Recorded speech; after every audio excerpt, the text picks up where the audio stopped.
La doctora María Augusta Barzallo Seade es doctora por la Universidad de Cuenca, doctora en jurisprudencia y abogada de los Tribunales de Justicia de la República del Ecuador por la Universidad de Cuenca. Además, es magíster en asesoría jurídica de empresas de estudios realizados en la Universidad de la SUAY y Universidad de Valencia, España. Además, tiene un diploma superior en Derecho Constitucional y Derechos Fundamentales por la Universidad de Cuenca. Asimismo, como experiencia, cuenta que es docente en la Universidad de Cuenca, ha sido durante 4 ciclos docente en las asignaturas de Derecho del Trabajo y Seguridad Social 1, Derecho Colectivo de Trabajo y Seguridad Social 2, Derecho Laboral, Seguridad Social, Derecho Civil Bienes 1 y 2, tutora en asignaturas de Seguridad Social, aparte es fundadora del estudio jurídico Vignolo Barzallo. Es asesora laboral en varias empresas acá en la ciudad de Cuenca, entre ellas Grupo Empresarial Monsalve, Heladerías Tutufredo, Compañía de Seguridad Privada Setpruser, el Multicines, entre otras. Bien, contamos ya con la presencia de la doctora María Augusta Barzallo. Doctora, no sé si me escucha. Sí, doctor, buenas noches con todos los participantes. No sé si se me escucha a mí. Se le escucha claro y fuerte, doctora. Qué bueno, muchas gracias. Si me permiten compartir pantalla con, Está permitido, doctora. gracias, muy gentil, con una pequeña presentación que he hecho nada más con fines didácticos como para poder desarrollar la presentación. Muy buenas noches a todos, muy gentiles por la invitación que me han hecho de parte de Latin Juris y me permito compartir con ustedes el tema que me han propuesto y para mí es un gusto siempre acompañarles. Como habíamos dicho, el tema que me ha tocado a mí son las buenas prácticas legales de los empleadores. Para esto vamos a dar un pequeño análisis sobre la formación y cómo nacen cada una de las empresas, empleadores y más. Nacen de un emprendimiento, en general es así. Todas estas son empresas familiares que tratan de llegar y experimentar en un principio a ver cómo nos va en el negocio y emprendemos de esa manera, generalmente apoyados por el grupo familiar íntimo y si la situación se da, pues pasamos nosotros a nuevas necesidades y requerimientos para el ejercicio de nuestra actividad económica.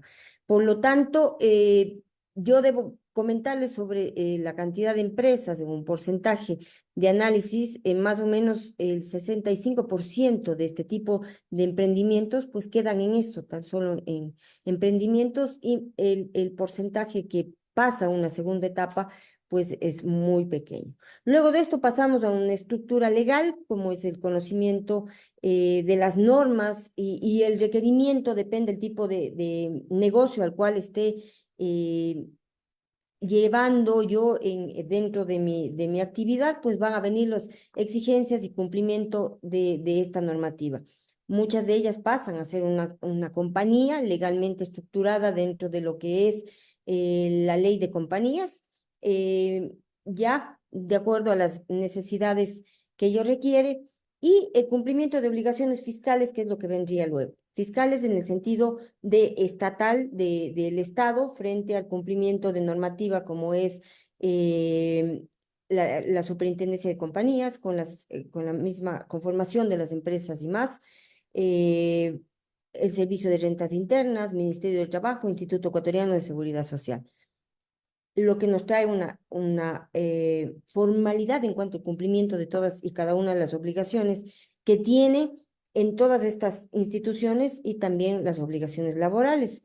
Eh, por lo tanto, necesitamos eminentemente un conocimiento de ley y de normativa como para llegar al cumplimiento de todas y cada una de estas. Vamos a desarrollarlas de forma muy sucinta también por el tiempo que nos han dado, pero este emprendimiento, como decía yo y lo enuncié al principio, lo hace siempre entre amigos, entre familia y todos vamos a estructurar el negocio a ver cómo nos va. Lo hacemos en una especie digamos, aventura económica y muchas de estas empresas llegan a pasar este límite. Como decía, es más o menos un 35% de empresas que superan esa primera etapa.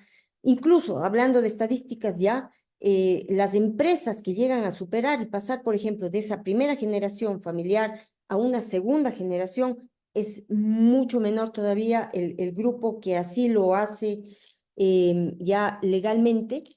Y pasar a una tercera generación ya en donde están empoderados es mucho menor el número de compañías que llegan a superar esto.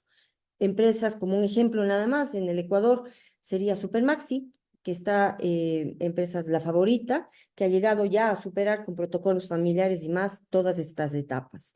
Ahora, una vez vamos avanzando, necesitamos formalizar y el conocimiento de estas nuevas prácticas ya legales, porque en un principio ese emprendimiento no lo vemos tal y como debería ser desde un inicio en el cumplimiento de la normativa laboral, por ejemplo, sino lo vemos desde el punto de vista, si es que es una empresa de alimentos, los requisitos que necesito yo para la calificación INE, para tener ese permiso sanitario en una relación directa con el ARCSA, por ejemplo, y de ahí viene ya asuntos laborales, como es el hecho de contratar personal de ventas, depende el rubro al cual estén necesitando, pero empiezo yo ya a empaparme de toda esa normativa que hace que vaya superando ciertas etapas. Llega a ser una empresa muchas veces pequeña, mediana, y algunas trascienden ya a ser una gran empresa. Los cumplimientos de ley generalmente no son tan exigibles porque lo hace una gran empresa, y esa es la discusión muchas veces. Dice, los grandes empresarios son los que... Yo debo comentarles que en la experiencia de la actividad, estoy este momento en ejercicio de la vicepresidencia de la Cámara de la Pequeña y Mediana Industria de la SUA y la CAPIA.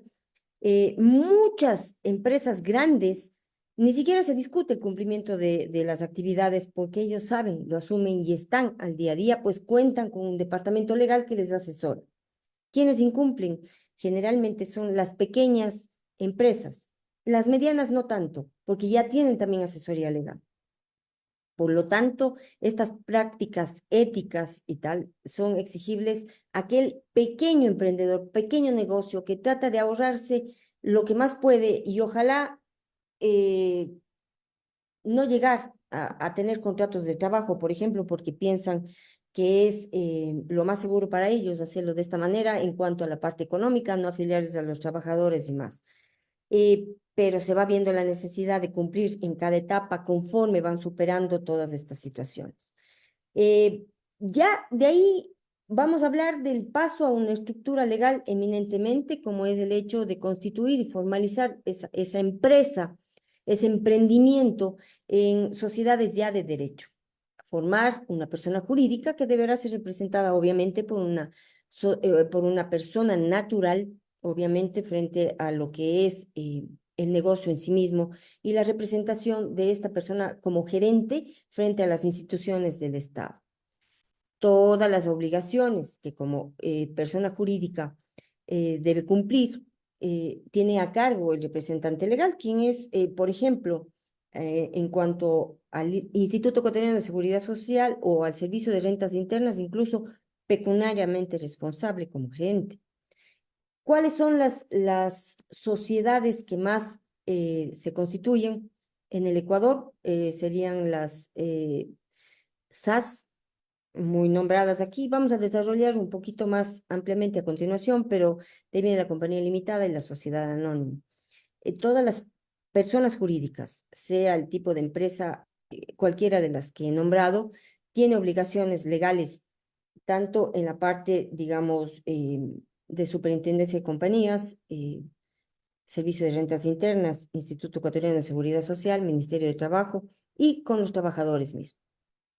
el cumplimiento de obligaciones legales, como es la presentación ante la Superintendencia de Compañías de actas de juntas, tener sus libros correctamente llevados, como son el libro de actas, el libro de juntas, si es una compañía limitada, el libro de participaciones y socios, y participaciones y accionistas, el libro de socios en la UNA, toda esa estructura legal que es obligatoria llevarle para la revisión de la Superintendencia de Compañías y cumplir con lo que establece la ley.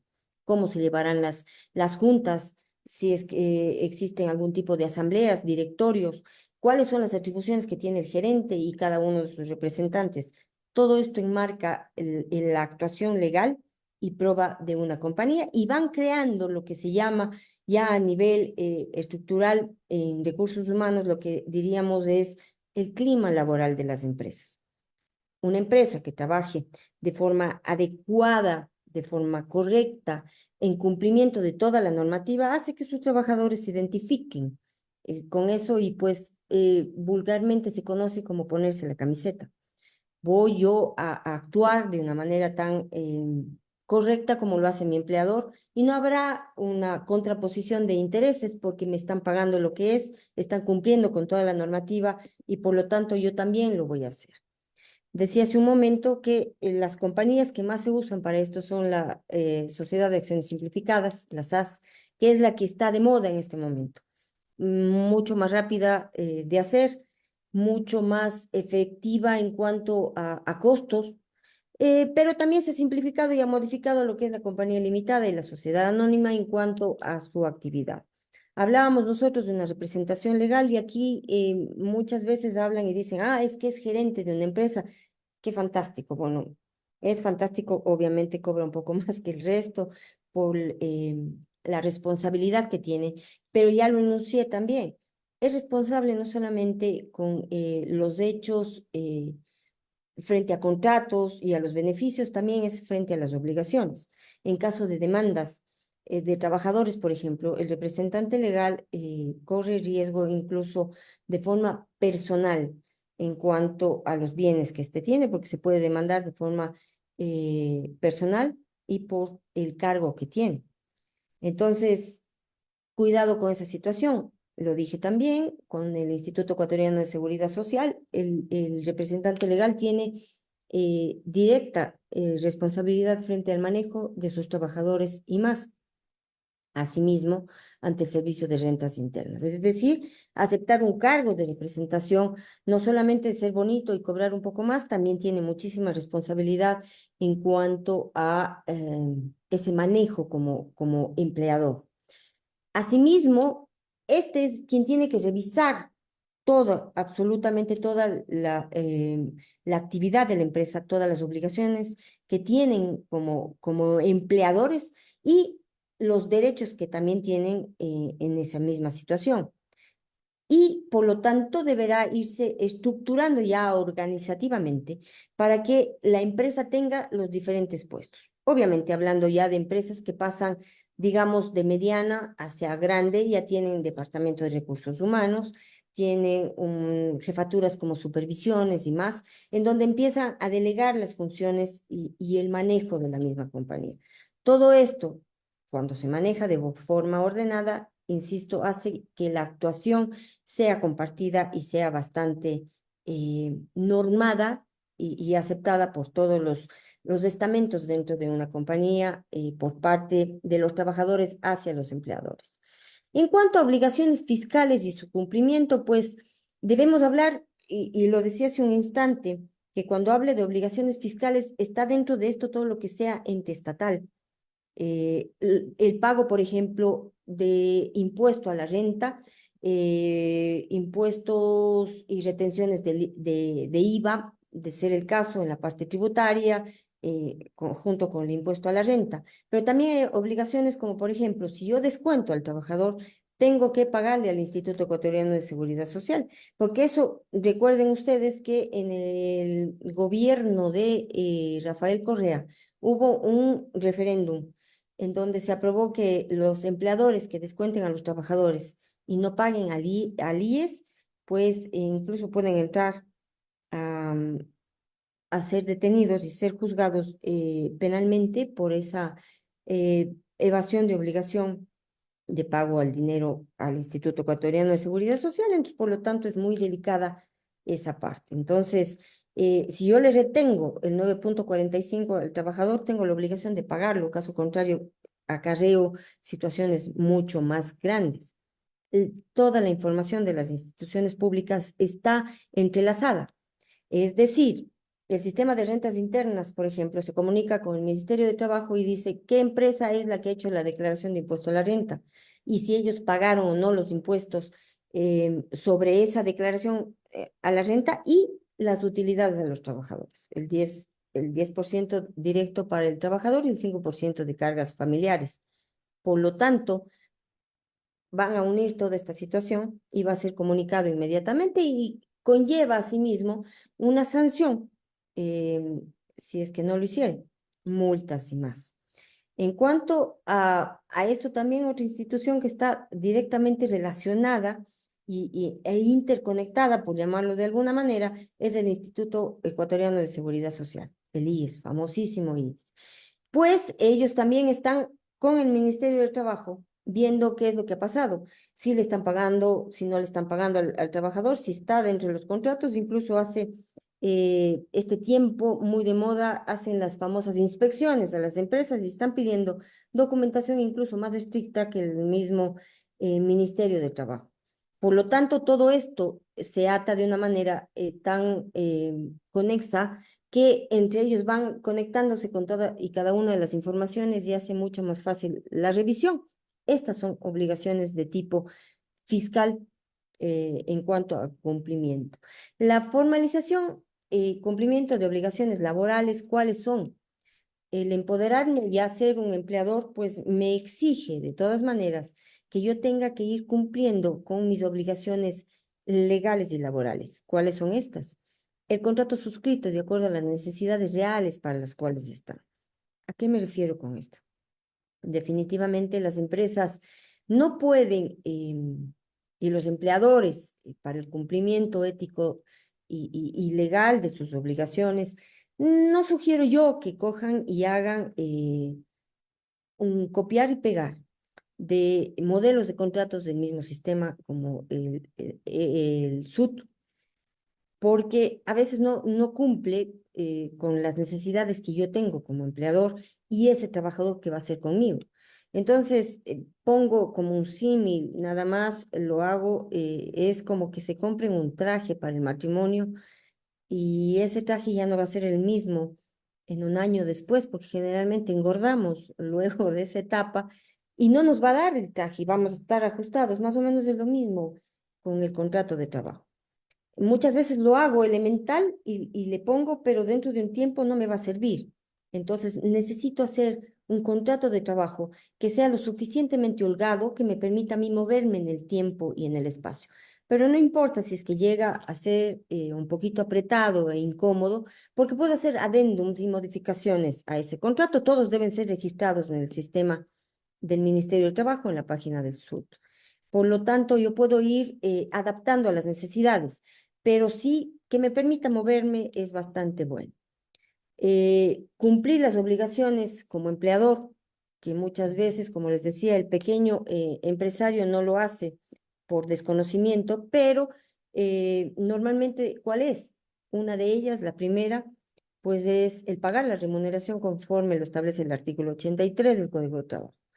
De forma puntual, dice que debe pagarse hasta un mes después, es decir, el normal ejercicio comienzo a elaborar el día primero y a final de mes me deberán pagar en moneda de curso legal, en las instalaciones de la empresa o haciendo transferencias, que es una modalidad que se adoptó a raíz de la pandemia y es lo más adecuado, no corre riesgo en cuanto al manejo de dineros de la empresa y de los trabajadores, que muchas veces salían con su funda de dinero y eran asaltados afuera. Eh, por lo tanto, voy cumpliendo con estas y es el pago pues de beneficios sociales también, conforme el artículo 111 y 113 del Código de Trabajo, que son el beneficio de 13ª y 14ª remuneraciones, las cuales pues a partir del año 2015 pueden ser incluso mensualizadas, pero a petición del trabajador pueden ser también acumuladas. Esto es una práctica que en definitiva los trabajadores cuando la conocen pues generalmente llegan a cobrarla de forma acumulada, pero es una obligación del empleador, un derecho del trabajador a cumplirlo mensualmente. El pago de las vacaciones, derecho a vacaciones que los tiene conforme el artículo 69 del Código del Trabajo, el goce de vacaciones normales los 15 días y después del quinto año un día adicional por año de trabajo sin superar los 30 días de vacaciones. Todo esto, este conocimiento es importante para el cumplimiento, porque este cumplimiento hace que las dos partes se relacionen de buena manera, de forma correcta, de forma adecuada. Superado el primer año de trabajo, pues vienen los fondos de reserva. Fondos de reserva que implica que podrían también a partir del año 2015, con una reforma que hubo legal, pueden ser pagados directamente al trabajador o puede ser ahorrados directamente en el Instituto Ecuatoriano de Seguridad Social. Sobre estos fondos de reserva, el IES le dará, pues, después de un tiempo determinado, los famosos préstamos quirografarios. Una manera de tener un orden dentro del trabajo y hacerlo de forma muy ética, ordenada y controlada es cumplir con el artículo 64 del Código de Trabajo, que es solicitar la aprobación de un reglamento interno de la empresa por parte del Ministerio de Trabajo, que es la única manera de poderlo aplicar con los trabajadores. Habrá que entregárselos a ellos y además de entregarles una copia de dicho reglamento interno y que ellos firmen la recepción, deberá ser publicado en el lugar de trabajo también las partes esenciales sobre el funcionamiento. Es como aplicaríamos también un símil, diríamos, estamos rayando la cancha en donde sabemos exactamente cómo tiene que actuar tanto el empleador cuanto el trabajador en cuanto a esa relación laboral, qué es lo que se le permite o no hacer a los trabajadores. Esa es la manera como podemos ir trabajando. En cuanto a los resultados del conocimiento de ley, pues refleja un compromiso claro y lazos entre las partes y transparente actuaciones de los dos lados. Mejora lo que decía hace un momento, el clima laboral, lo cual hace que todo el compromiso que tengamos sea bastante relajado y bastante diría, identificado entre las dos partes.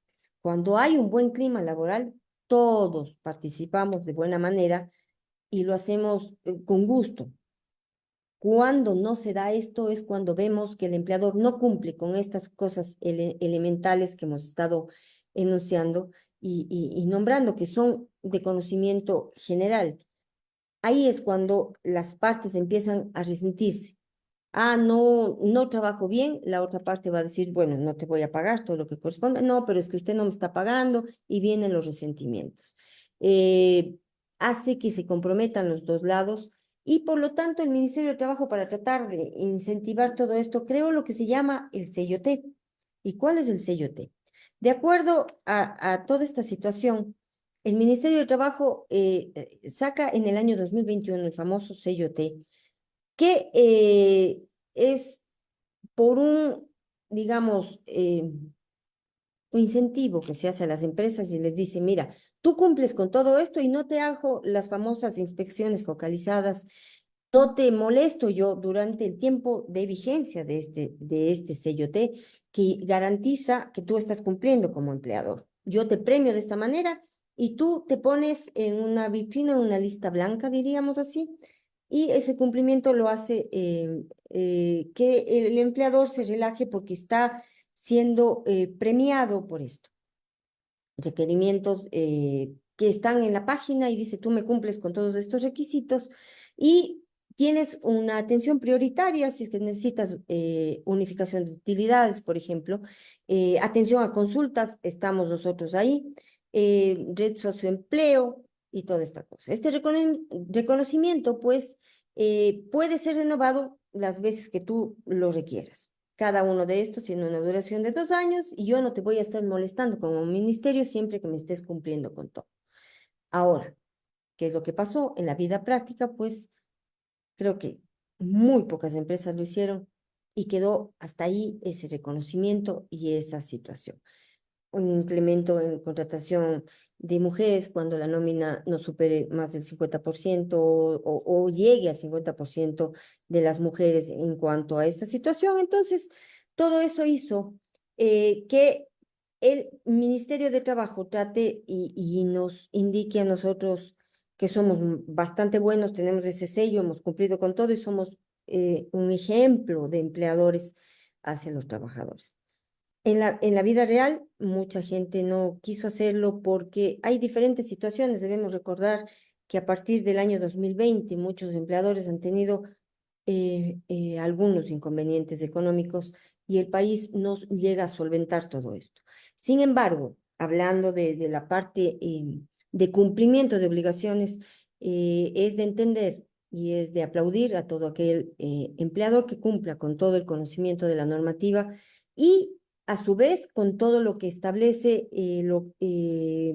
una sanidad, hablemos así, en cuanto a la relación y a un buen clima laboral que lleven las empresas con sus trabajadores.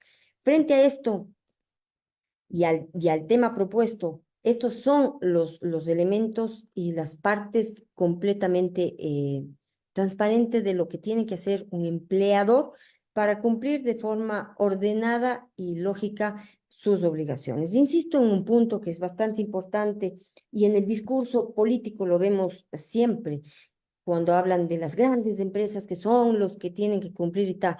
Ellos sí son los que cumplen. Recordemos pequeñas situaciones en cuanto a lo que refleja eh, el asunto de empleador, por ejemplo, con una empleada doméstica. Generalmente lo que hacían es exponer y decir, la empleada doméstica, oye, ella no conoce las cosas, por lo tanto yo le pago lo esencial, casi no voy a hacer, no sé siquiera si tengo que pagarle 13º, 14º, si tiene vacaciones. Entonces, es ese pequeño empleador el que trata de no gastar en una asesoría y el que trata de no cumplir con algunas cosas. Sigue vigente lo que es aprendizaje en cuanto a artesanos, sigue vigente algunos convenios con universidades para las pasantías que han tenido modificaciones, pero ese cumplimiento es el que hace que el país pueda surgir e ir avanzando en toda esta normativa legal.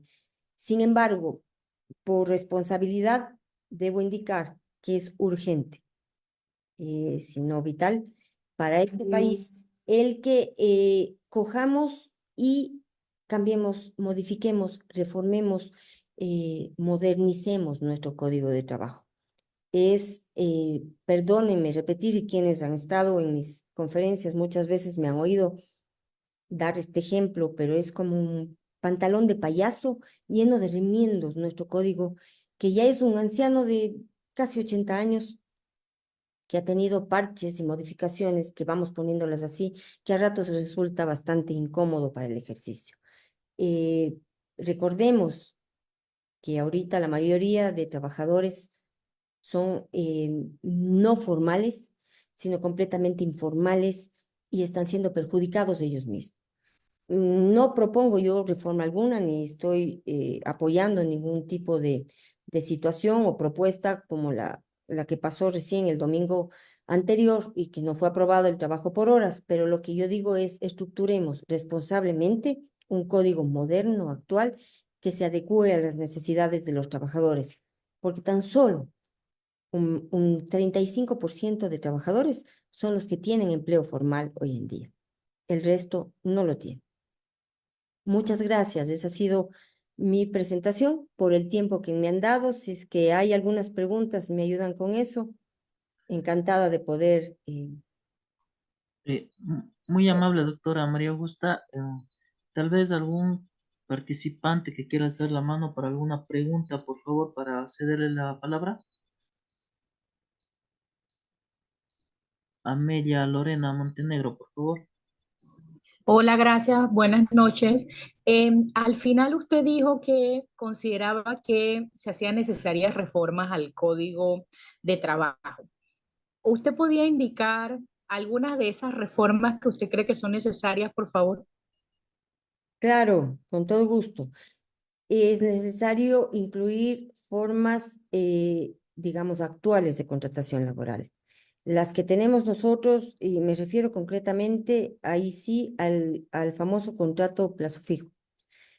Se demostró en el año 2015, incluso tuve la suerte de ser invitada por el mismo Ministerio de Trabajo cuando socializaban las reformas en donde se derogó el contrato a plazo fijo, que la mayor parte de trabajadores que tenían un contrato a plazo fijo eran los trabajadores los que terminaban por cambio de trabajo y no los empleadores los que usaban más el desahucio, que se llama para esta terminación de contrato. Por lo tanto, eso le da un tiempo en el cual el empleador va a revisar qué tipo de trabajo tiene, las necesidades de las empresas y más, porque a veces hay contratos que son muy puntuales para trabajos a desarrollarse. Pero si es que el empleador coge y hace ahorita un contrato indefinido, ese contrato le queda corto y muchas veces no aplica para lo que es por el giro, un contrato de obra cierta por el giro del negocio. Entonces, necesitamos modernizar todo eso, formas de terminación, jubilación patronal. Si bien es cierto, no quitarle derechos a nadie, los derechos adquiridos ahí están, pero sí para quienes comienzan con otras modalidades que sean más dinámicas y que no perjudiquen, que no sea una regresión de derechos, sino una progresión de los mismos, pero ya actualizado. Entre ellos están los tipos de contratos y podríamos hablar muy largo sobre otras situaciones legales, pero el más importante, contratos de trabajo.